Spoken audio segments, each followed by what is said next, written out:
It's quite lovely. You cannot wear the Nobel Prize this way, by the way. There's no way to put a ribbon on it. So this is very cool in that respect. I want to thank the Chancellor and the rest of the staff for inviting me back to this campus, this beautiful campus. It has changed a little since I was here in 1983. That is true, but it is still a remarkably beautiful campus, and I have wonderful memories of this campus. I spent a lot of time riding up the North Coast on my 10-speed bicycle, by the way, and yes, you can picture me coming back up that hill on my 10-speed bicycle. I spent a fair amount of time at the Belly Up. So for those of you who like night music, that's a great place to go. And it's just a wonderful place, particularly the sunsets. Maybe tomorrow. But I'm really humbled and gratified to come back here. I think this is an amazing place to be, and I just really love being able to talk to the students and see what you've done and see what the faculty are developing over the time. Now, I really can't begin my other remarks without congratulating the UCSD women's basketball team on their second ever Big Sky Championship, Big West Championship. Sorry, I spent a lot of time in Montana. That's the Big Sky State, Big West Championship. I knew I was going to make that mistake. It's great to see women's basketball and women's sports in general finally getting their due, and I know that that will continue.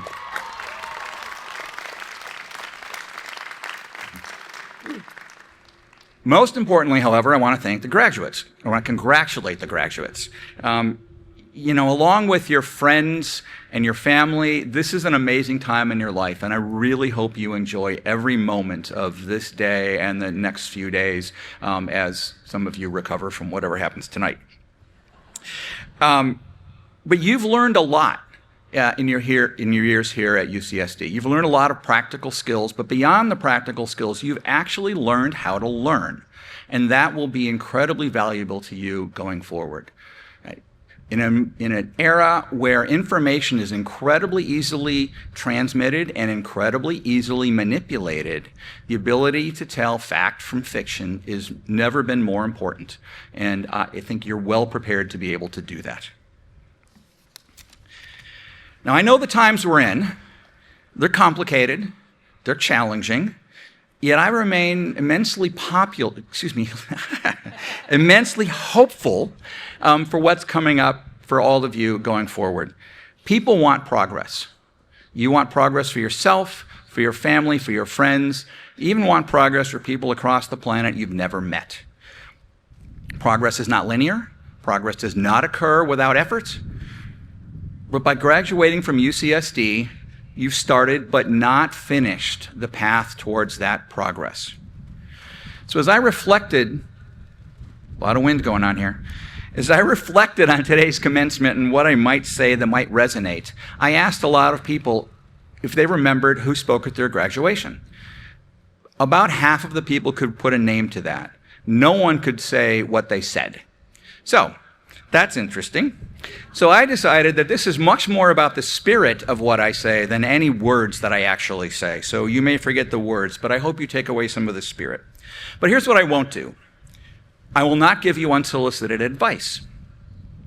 I will not tell you that my generation ruined the entire planet and it's your generation's problem to fix it. I actually don't even think that's true.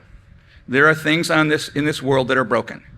Some of you will fix some of those things. That's always been true. And if nothing else, my story will tell you that it's very difficult to predict who amongst you will do that. But someone absolutely will. I will not talk about my love of the outdoors. That's been well chronicled.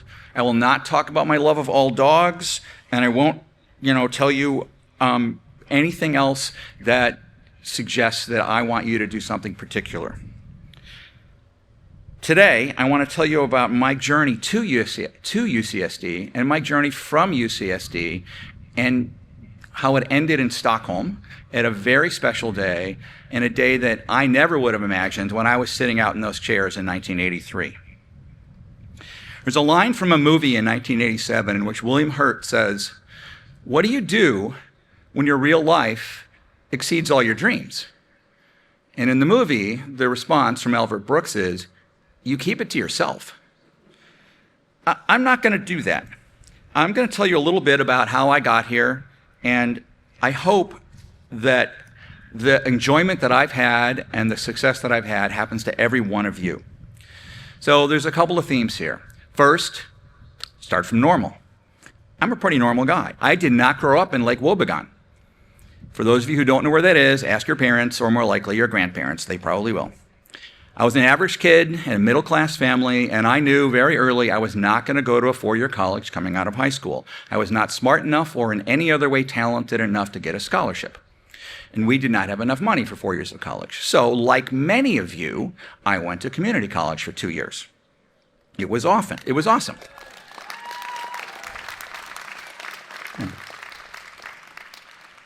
I got to live at home. I got to work a full-time job. I got to save a lot of money. And then I got to come to this wonderful, wonderful institution. But I was reminded how normal I was when I went back to my high school about 6 weeks ago. And they brought on stage my biology teacher from high school. This is Mr. John Freitas, who is now over 90 years old. And they asked him to say a few words about me. And he looked over at me and he said, "I don't remember you at all." Which was not surprising to me. I don't think a single teacher at that high school would remember me. I don't think a single professor at UCSD would remember me. Not even Dick Dutton, who was the immunologist who really taught me my love for the immune system and set me on the path that got me to standing on this stage today. I don't think even my roommates in the, at the time, brand new Mesa apartments across the street, across the freeway, would remember me. I did have a killer sourdough recipe, but beyond that, I wasn't particularly memorable, except for 1 week in which, during finals, I adopted an abandoned litter of puppies, brought them back to the apartment, brought them in, and kept them in our apartment, I'm sure against the rules, during finals week. My roommates will probably remember that. But aside from that, I was pretty unmemorable here. So secondly, I'm wrong. A lot. I think it's perfectly okay to be wrong. It's perfectly normal to be wrong. It's how you learn. I don't think it's okay to intentionally do the wrong thing, unless it's to rescue puppies during finals week. Then that's perfectly fine, and you should absolutely do that. But doing the wrong thing also often means you're taking risks. You're doing something that may not work, but it may work, and it may change your life. And that's really the important thing. Do things that may change your life. Sometimes it'll be for the better. So how am I wrong? There's a long list. But I can go back to my freshman year in college. I decided I was going to be an actor. That sounds great until you realize I can't dance and I cannot sing, which means my acting career was incredibly limited. So I pivoted and I decided the natural fallback position to being an actor was to go to medical school. So after a year at UCSD, I realized I was wrong again. I didn't want to be a doctor. I love science. I didn't love medicine. I love science. And so that was a very important pivot. So I took the GREs. The problem with that was I wasn't really smart enough to figure out how to do that. And so I didn't realize that A, you could take the subject and general exams on different days, or that you could take them more than once. So after the general exam in the morning happened, the entire auditorium left and an entirely other group of people came in to take the subject exam, I thought I was way too dumb to go to graduate school. But I still got in nonetheless. It's one of those other UCs a little bit up the coast. And, you know, that was great, except I decided that at that point, I had to focus on my career, on my degree, so I basically put my personal life on hold and decided that my relationship with my girlfriend was secondary and would get in the way of my PhD. Not the smartest thing I've ever done. However, my girlfriend at the time, who is now my wife, saw more in me than I did.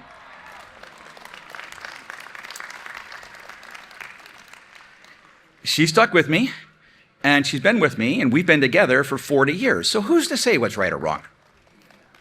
Actually, she is. She reminds me on a regular basis that I was way wrong. There's too many scientific wrongs to count. Anyone who's a scientist knows that you're wrong a lot. It's an inherent part of the profession. Scientific progress is often built on being wrong. But if you pay attention, you learn something, and that helps move things forward. If you combine that with a lot of luck, and an amazing group of teammates, you can make something really amazing happen. In my case, that led to a Nobel Prize. Now, the work that required us to do the work that got the Nobel Prize, we had to look through 20 genes to define a program called peripheral immune tolerance. There is no quiz. You don't have to write that down. But we had to go through 20 genes one at a time. I prioritized the list. We went through all of them over a span of several months, and it turns out the correct gene was the last one on the list. I could not possibly have been more wrong. But it worked out in the end. We got the gene. I'm standing here. If it hadn't worked out, someone else would be standing here. And I got to understand why. I was one of the first people to understand why our bodies attack pathogens and not ourselves. And I will tell you that there are very few feelings in life of knowing something really important and being the first person to know that. Finally, I've learned to embrace uncertainty. As a scientist, I view life as an uncontrolled experiment. I try to control the variables, but I've really only ever had a small modicum of control.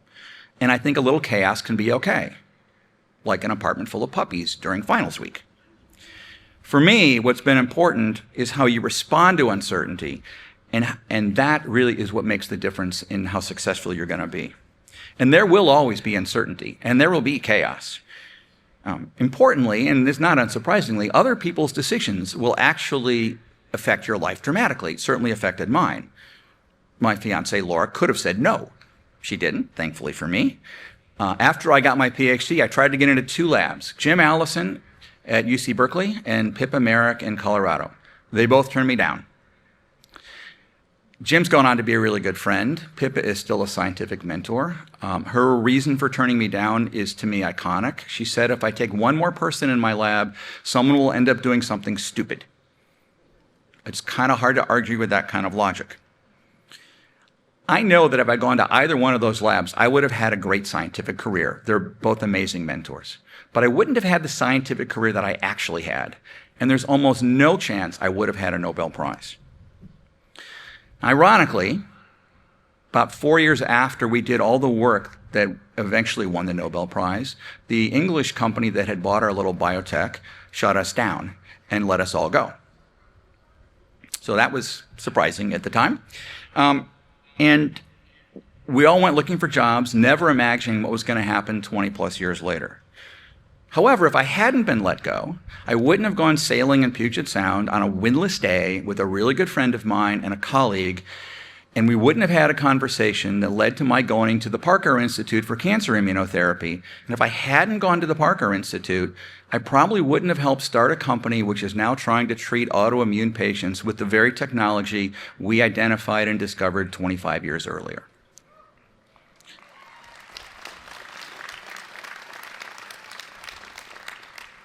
Or maybe I would have done it sooner. We'll never know, and that's all okay.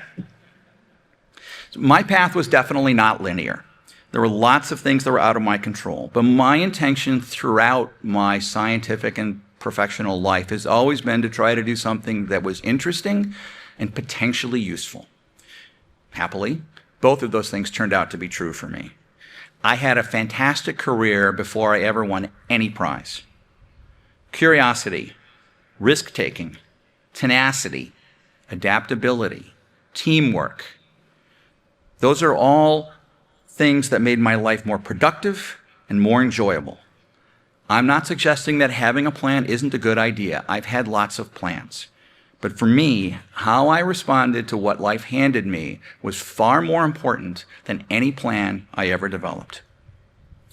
So in closing, I remember those uncomfortable chairs. I remember not knowing what was going to happen to me or to those puppies.